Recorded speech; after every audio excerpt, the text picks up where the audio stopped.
Tenho-vos dito estas coisas para que vos não escandalizeis. Expulsar-vos-ão das sinagogas. Vem mesmo a hora em que qualquer que vos matar cuidará fazer um serviço a Deus. Isto vos farão, porque não conheceram ao Pai nem a mim. Mas tenho-vos dito isto, a fim de que, quando chegar aquela hora, vos lembreis de que já vos tinha dito, e eu não vos disse isto desde o princípio, porque estava convosco.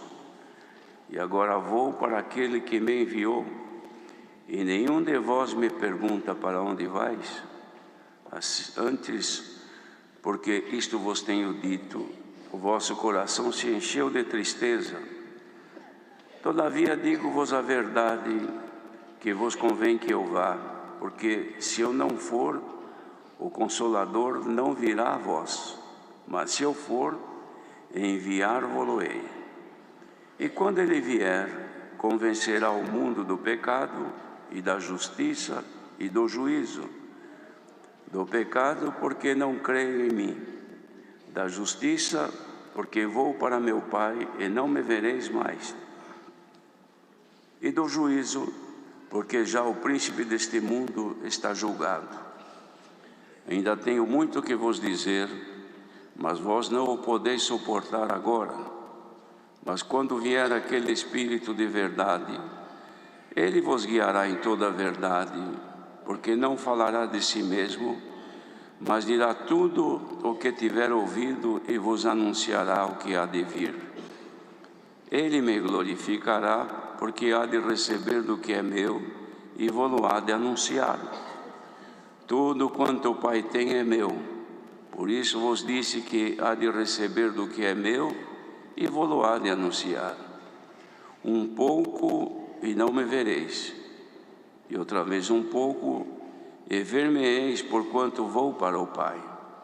Então alguns dos seus discípulos disseram uns para os outros: que é isto que nos diz, um pouco e não me vereis, e outra vez um pouco e ver-me-eis, e porquanto vou para o Pai? Diziam, pois, que quer dizer isto? Um pouco, não sabemos o que diz. Conheceu, pois, Jesus que o queriam interrogar, e disse-lhes: indagais entre vós acerca disto que disse, um pouco e não me vereis, e outra vez um pouco e ver-me-eis? Na verdade vos digo que vós chorareis e vos lamentareis, e o mundo se alegrará, e vós estareis tristes, mas a vossa tristeza se converterá em alegria. A mulher, quando está para dar à luz, sente tristeza, porque é chegada a sua hora. Mas depois de ter dado à luz a criança, já não se lembra da aflição pelo prazer de haver nascido um homem no mundo. Sim, também vós, agora, na verdade, tendes tristeza, mas outra vez vos verei, e o vosso coração se alegrará, e a vossa alegria ninguém vos tirará. E naquele dia nada me perguntareis. Na verdade vos digo que tudo quanto pedirdes a meu Pai em meu nome, Ele vos há de dar.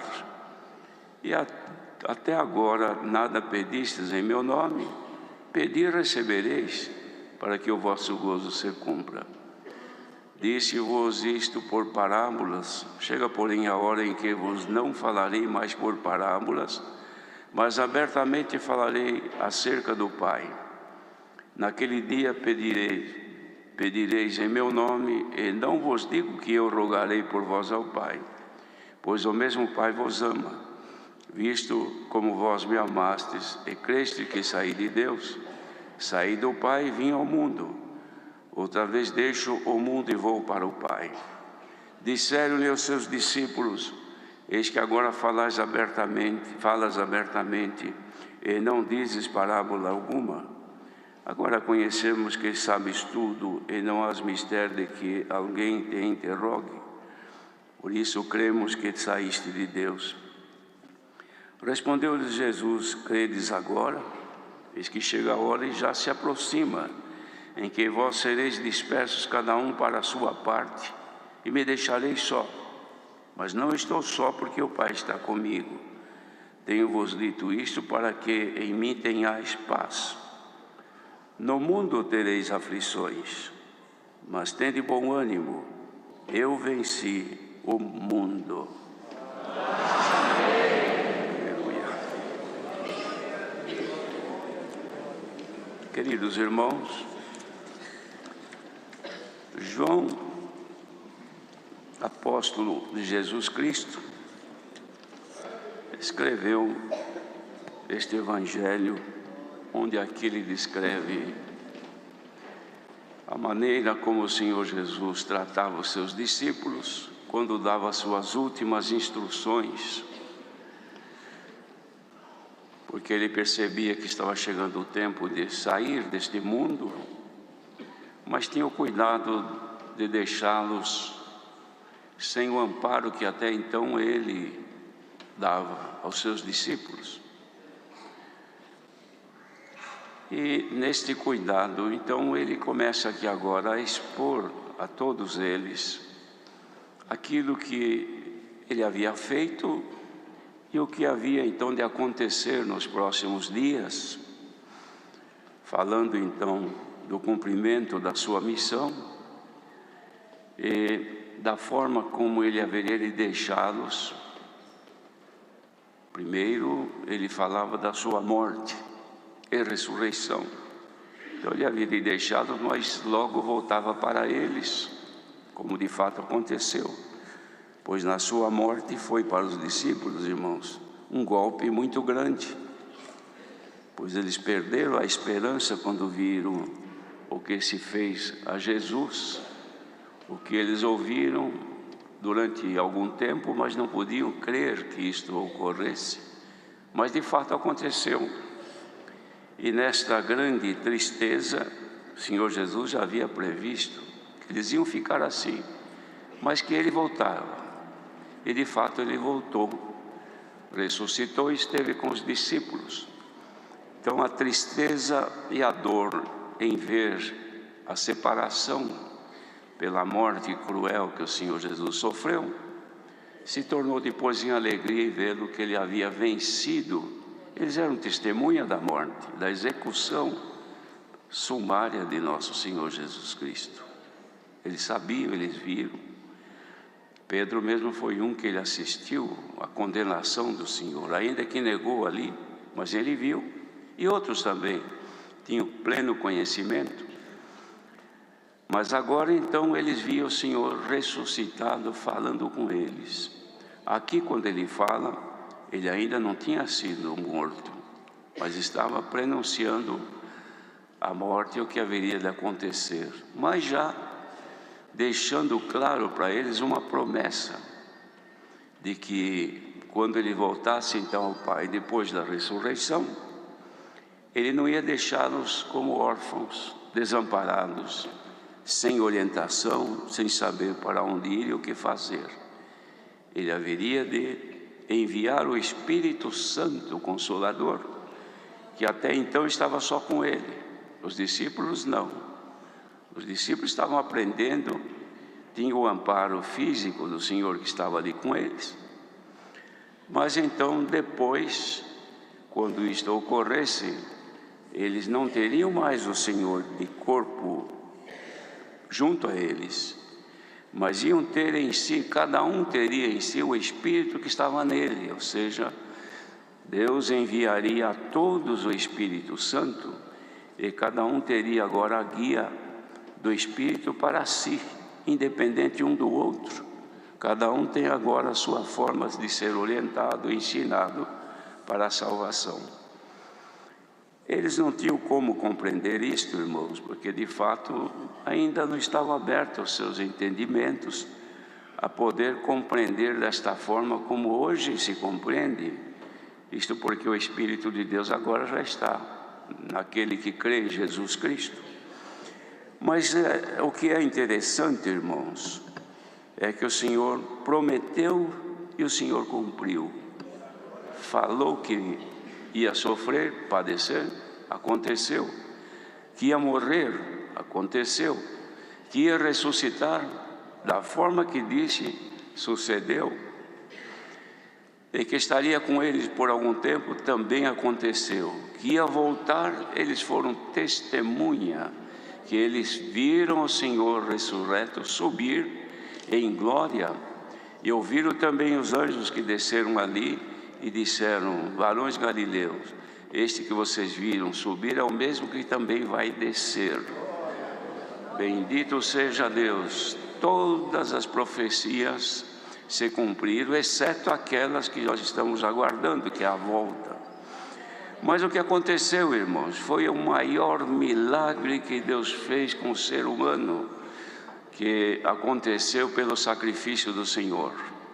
Foi enviar o seu Espírito Santo sobre o homem, que até então não tinha isto, irmãos. Pela primeira vez foi derramado, cumprindo então o que o profeta Joel havia predito já séculos antes, porque o Senhor naquele tempo derramará do seu Espírito sobre toda a carne, e os mancebos terão visões, e os velhos profetizarão, e assim por diante. Estas profecias, irmãos, que Israel e Judá tinham ouvido, não podiam crer que fosse acontecer um dia. Mas no dia de Pentecostes, o Senhor Deus cumpriu integralmente esta promessa e derramou abundantemente do seu Espírito. E não foi só ali, porque Pedro, quando levantou, disse: isto é para nós, para vós, vossos filhos e tantos quantos Deus chamar. De modo, irmãos, que cumpriu então isto naquele tempo e vem cumprindo ao longo da história. Os irmãos vejam, praticamente 20 séculos se passaram, mas continua cumprindo. O Espírito de Deus é derramado sobre todos. Por quê? Porque agora nós não temos Jesus em carne e osso para nos guiar, para nos ajudar, mas nós temos o Espírito Santo que nos guia em toda a verdade. Este é o mesmo Espírito que estava com Jesus, irmãos. E olha a obra que Deus fez conosco. Isto aqui, não há riqueza deste mundo que possa compensar um sacrifício, um bem tão grande que alcançamos. Por quê? Porque o homem, dado o pecado de Adão, ele recebeu como resultado do pecado a morte e o distanciamento de Deus. O Senhor deixou o homem, que tornou-se pecador, e assim se desenvolveu. Mas o plano de Deus era trazê-lo outra vez para si, como ele havia feito o homem à sua imagem e semelhança. E o homem era imortal, mas agora pelo pecado ele se tornou mortal, perdeu a semelhança e a imagem de Deus, e ficou o ser humano crescendo, se multiplicando neste mundo. Mas o plano de Deus de trazê-lo de volta, irmãos, era primeiro de formar uma família, como formou em Israel, em Jacó, a família que o Senhor mudou seu nome para Israel, formou uma grande nação. Mas não foi, irmãos, deu lei para eles, para que eles pudessem se manter unidos como família, porque o propósito de Deus era estar com eles. Mas não permaneceram fiéis.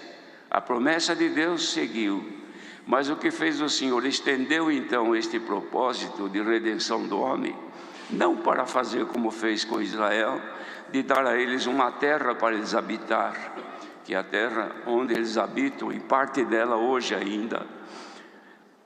Eles sempre esperaram isto, mas na verdade era outra promessa. Era de fazer o homem voltar para si, ao seu estado anterior, ou seja, receber de novo a imagem dele, como estava em Adão no princípio, e poder voltar para Deus. O Senhor Jesus fez tudo isto por nós, cumpriu, dando a sua vida na cruz, padeceu, morreu, foi ressuscitado, voltou aos céus, mas cumpriu o que ele prometeu, que aquele que cresce nele também receberia o Espírito Santo, o Espírito da verdade, para guiá-lo. E o que aconteceu conosco, irmãos? Quando cremos e fomos batizados, morremos para o mundo.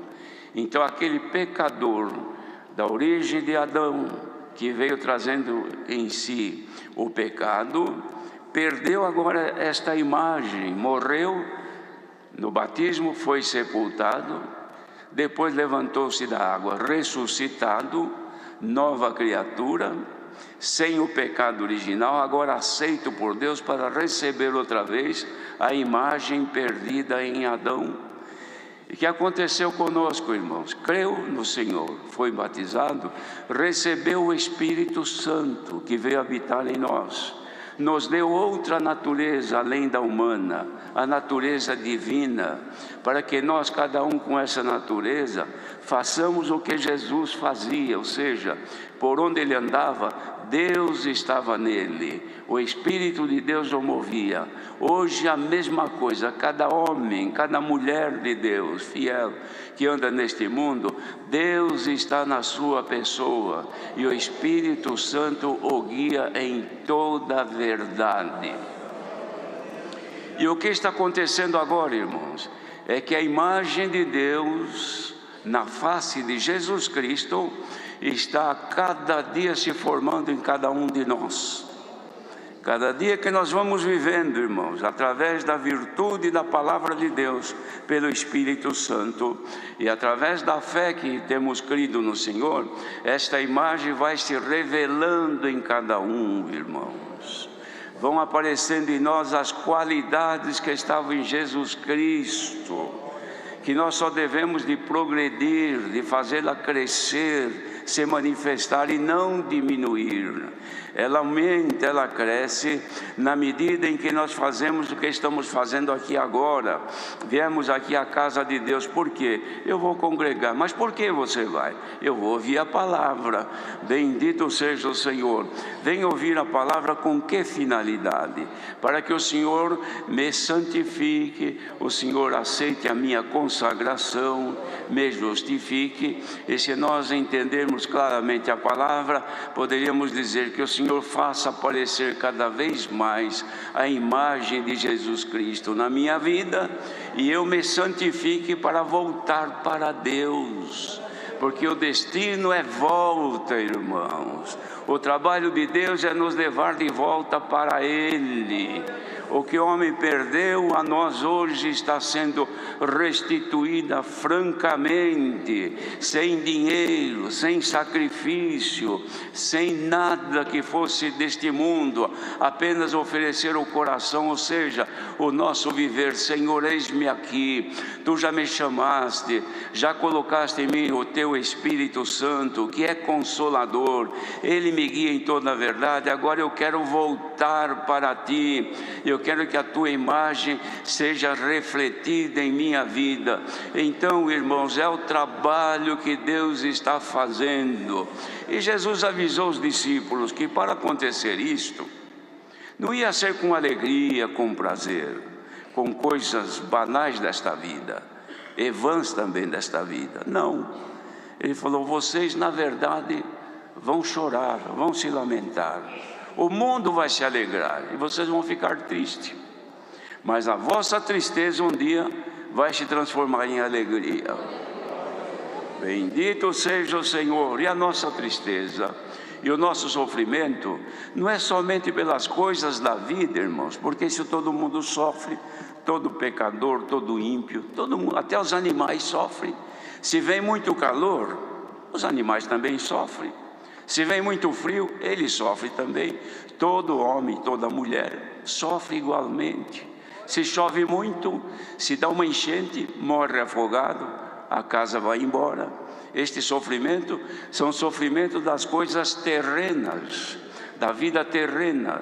Mas o sofrimento que Jesus falava aqui e das lamentações era porque aquele que fosse chamado discípulo do Senhor e recebeste o Espírito Santo, ele passaria a ter uma vida de tribulações, de angústias, não por causa da vida terrena, como disse, mas por causa das opressões espirituais e da própria carne, deste ser, irmãos, que foi contaminado com o pecado. pecado de Adão, e agora ele pende para as coisas deste mundo. O corpo humano é da terra, o destino dele é a terra. Ele não fica eterno, ele não é imortal, ele é mortal. Passa um pouco de tempo, envelhece, vem doença, vem dores, se enruga, perde os dentes, perde os olhos, perde o cabelo, não é isso? Muda a sua figura. Enquanto era jovem, ele ou ela eram belos, enfim, tinham uma aparência muito linda, mas quando vem o final da vida, então vai se transformando, mudando e enveredando para voltar à terra. Tanto que o próprio corpo vai se encurvando para voltar à terra. Mas o trabalho que Deus fez dentro de cada ser humano deste que voltará à terra, criou uma outra vida e um outro corpo que não vai voltar para a terra. Este tem a imagem de Jesus Cristo, este tem as qualidades de Deus que estavam em Cristo, e elas não podem diminuir, elas precisam aumentar. Então, não olhemos para as aflições e angústias da terra em si, que Paulo mesmo escreveu, que nós não devíamos de dar atenção, atentar para as coisas deste mundo que nos atribulam, mas dizia, não fique perdendo o vosso tempo olhando, porque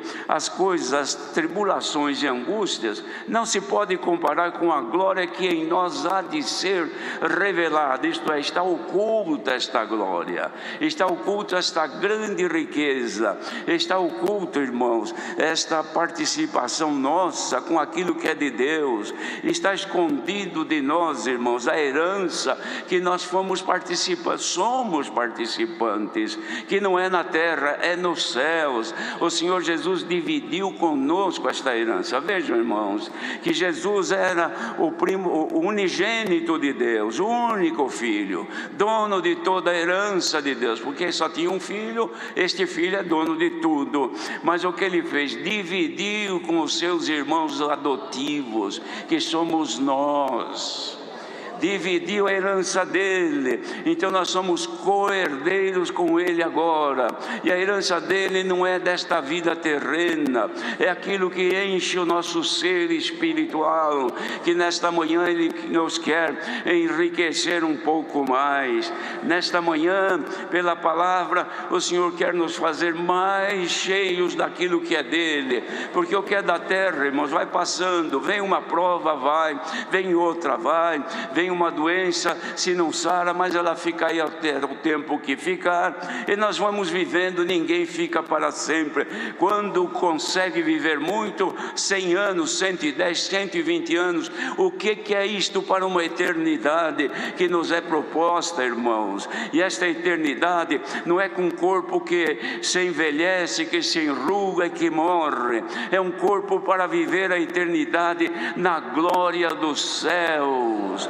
E o que o Senhor manda é o Espírito que não só nos orienta e nos guia, mas é consolador. O que é consolo? O que quer dizer um consolo? É aquele que está triste, angustiado, de repente vem alguém, um amigo, um parente que é amado, então começa a falar e abraçar, é um conforto, é um consolo. Aquele que está sofrendo diz, ainda bem que este meu amigo veio e me consolou tanto, até esqueci da minha dor, esqueci da minha tristeza. Este é o trabalho do Espírito de Deus em nós, e nesta manhã Ele quer manifestar este Consolador, que nos faz alegrar em face à tristeza que nós temos neste mundo. Então ninguém desanime, ninguém desista, ninguém olhe para trás. Pare um pouco e olhe para aquilo que está proposto diante de nós, um corpo para viver a eternidade. Não é no Brasil, não é no exterior, não é no mundo, porque aqui, irmãos, tudo é vaidade.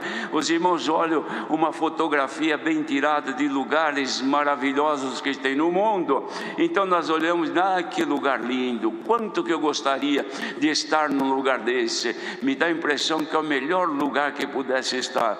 Quando a pessoa vai lá, irmãos, a conclusão é que não, de fato é uma atração visível, mas a realidade é outra. Lá o sol também queima, o frio também molesta, a doença existe, os vermes desta terra também tem lá, as pragas também existem. Então não há lugar perfeito neste mundo, mas a glória que nos espera, esta é perfeita, esta é eterna. E quem está aqui hoje cansado, querendo até desistir, porque não suporta as lutas, as opressões, o teu desejo é mas a palavra te ensina que não deves atender os desejos da tua carne. Então você sofre, mas agora põe-te em comunhão e Deus te dará um pouquinho do Consolador. Bendito seja Deus. Se não houvesse o Consolador, irmãos, nem precisaria ter construído um templo desse tamanho aqui, porque não precisava, ninguém ia atrás de nada. Por quê? Porque eu vou procurar o que não existe. Dizem que tem o Consolador, mas eu não conheço. Falo que tem isto, aquilo, mas eu não sinto. Mas por que nós estamos aqui? Porque o coração de cada um aqui presente e dos ouvintes por este mundo, além da vida terrena que tem uma coisinha outra lá dentro. Esta coisinha é o Espírito de Deus que habita aí dentro de ti e te faz sentir desejo de Deus. Veja que quando você se aparta um pouquinho, você se atém mais às coisas desta vida, tem hora que dentro do teu ser há uma coisa que reclama, há uma coisa que pede. É como se alguém dissesse: olha, eu estou aqui. Você levanta cedo, você toma o teu café, você cuida dos teus negócios, você almoça, você janta, você trabalha, você passeia por este mundo, faz tudo. Eu estou dentro de você e não me alimento disto. Estas coisas não me alegram. O que me alegra é a presença de Deus quando o Consolador está aqui.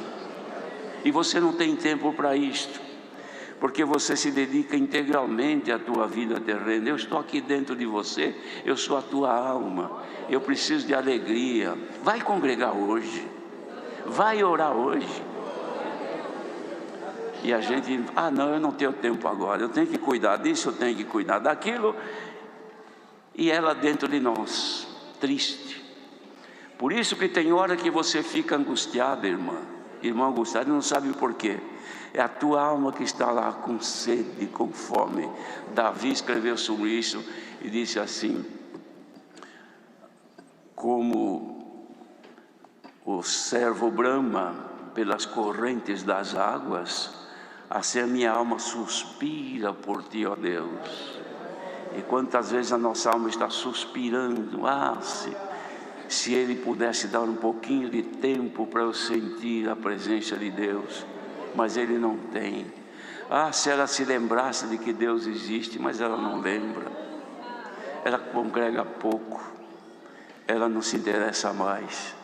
Ele deixou o instrumento empoeirado, aí não toca mais.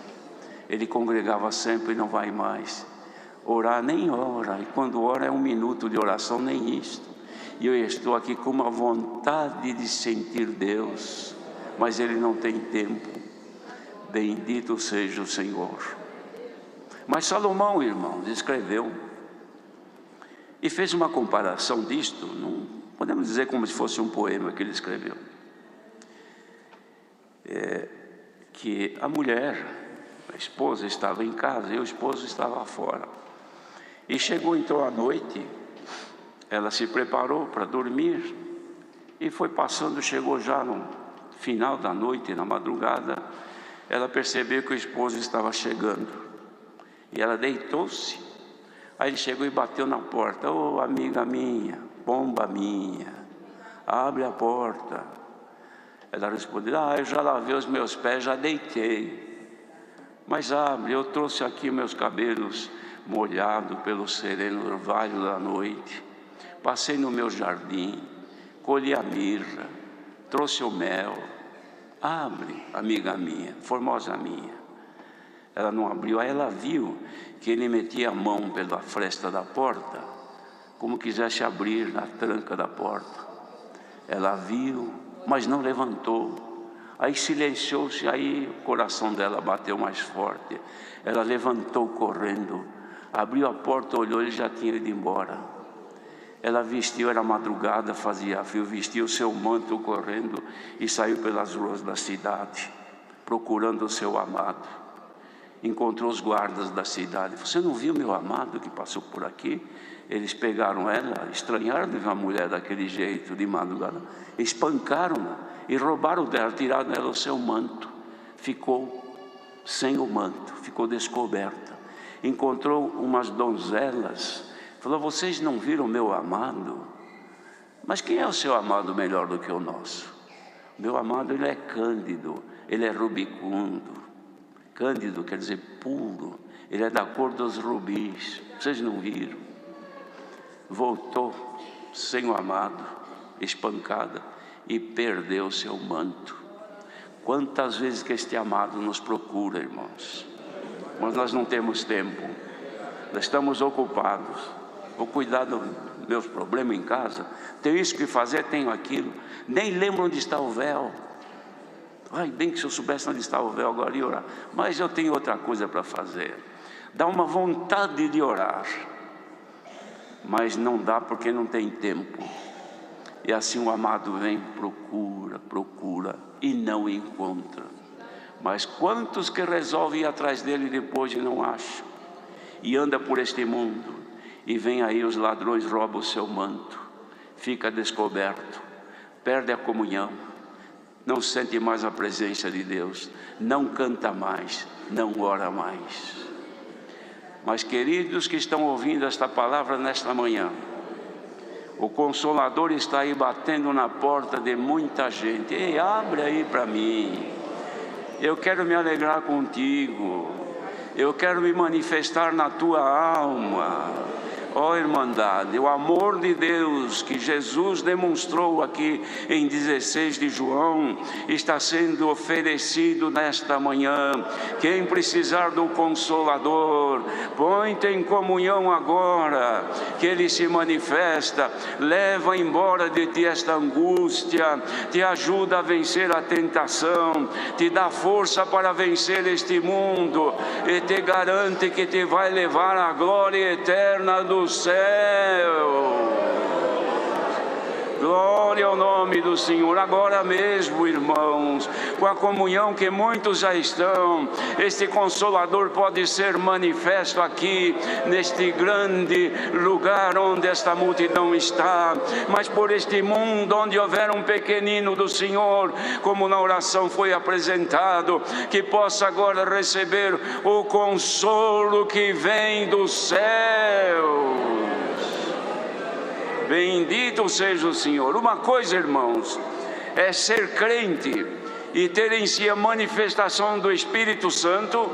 Outra coisa é ser crente e não conhecer o Espírito Santo. Mas tu que já conheces e já sabes a alegria que a tua alma sente quando Ele se manifesta, receba agora pela tua comunhão a glória do Senhor Deus pelo seu Espírito Santo. Vai refletir em nós a imagem de Cristo, irmão.